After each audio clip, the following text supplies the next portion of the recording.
We're here in Jerusalem with Michael Rapaport. Shalom. Shalom, Yoni. So first of all, we're here at an event where you're basically being awarded for all your activity. When did you understand that you're part of a mission? It's not just you saying your truth and saying, you know, what you think about things. I think I realized that I was part of a mission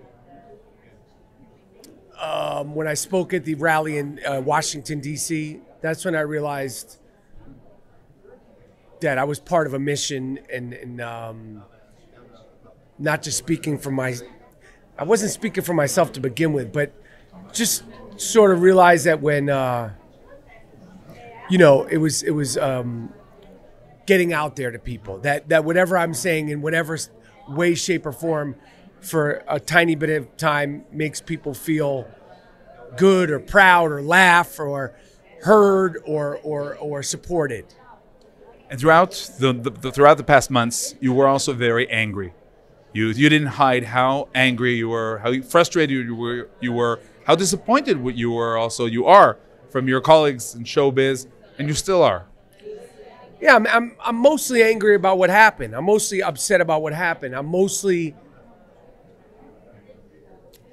angry about what's still going on. It's still happening. The show business part of it is, it's not as important. It's hurtful and it's disappointing, but it's nowhere near as important as what is going on with the hostages, the hostage families, the survivors families, the IDF families, and the trauma that so many people have experienced and haven't been able to even start mourning because we're still in this 178 days later. But when we talk about the world and the support, something has changed. And it's hard to feel it, but it's true. Something has changed. Has something changed by you? Well, the only thing that's changed for me is that I feel more connected to my Judaism than ever before. I certainly feel more connected to Israel than ever before, in any way, way before. And I'm unfortunately more aware of anti-Jewishness than I ever thought I would see during my life. I thought it was I didn't realize how relevant and how just close it was to the surface, because it came out like that and it's continuing to come. Are you disappointed as an American from the fact that also the U.S., the support has changed? There's more pressure at this point, less the 100% hug? Well, I haven't figured out if what the U.S. government publicly is doing is theatrics or genuine yet. That I'm not sure on.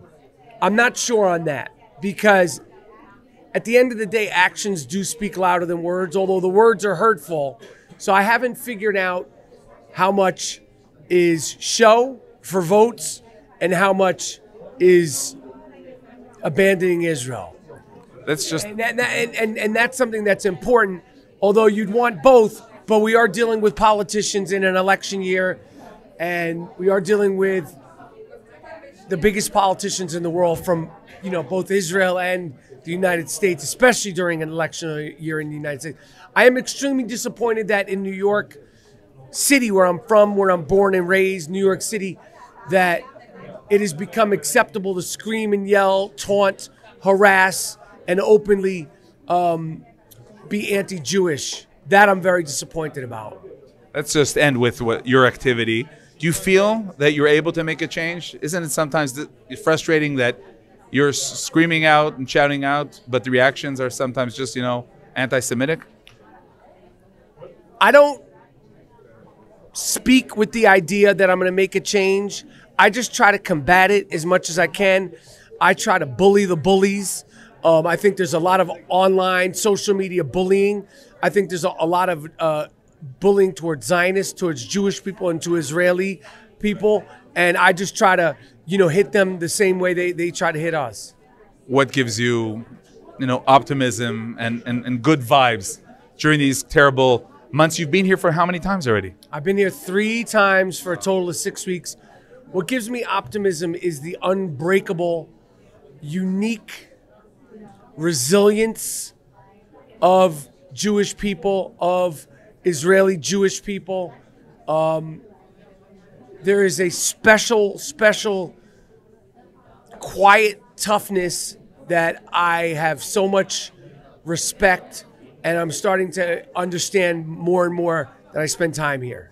Okay, Michael Rapaport, thank you very much for joining us, and thanks for your good work. Thank you, Yoni. I appreciate you guys having me.